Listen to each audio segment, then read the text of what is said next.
L'activité de l'entreprise Van Robé Frères, c'est le taillage de lin et la transformation de fibres. Alors fibres de lin, fibres de chanvre. Nous sommes une PME située dans les Hauts-de-France. Donc nous sommes une entreprise de 125 personnes donc, sur les 2 sites. On va transformer à peu près 40 000 tonnes de paille de lin, ce qui va nous donner environ 8 000 tonnes de fibres longues de lin. Et à côté de ça, on va aussi transformer des fibres courtes de lin et de chanvre pour également à peu près 8 000 tonnes. Alors la décarbonation, c'est quelque chose qui est vraiment important pour nous.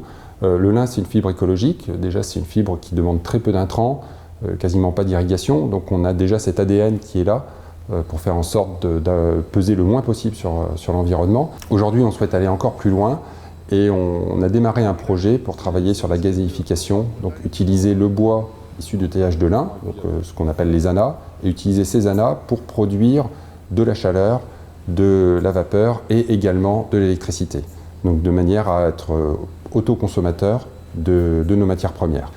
Sur nos zones non constructibles, on va également installer des panneaux photovoltaïques de manière à alimenter l'entreprise et générer à peu près 15% de notre électricité à partir du photovoltaïque sur le site. À côté de ça, comme on a également des camions qui sont utilisés pour amener les marchandises et les amener ensuite chez nos clients, tous ces camions roulent au XTL, donc qui est un carburant décarboné, puisque diminue de 90% le rejet de CO2.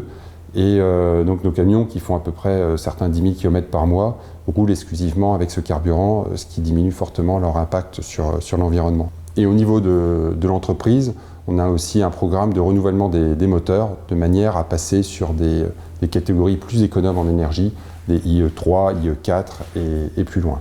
Avec les nouveaux systèmes pour les moteurs et également les variateurs de fréquence, on a baissé à peu près de 25% notre consommation d'énergie.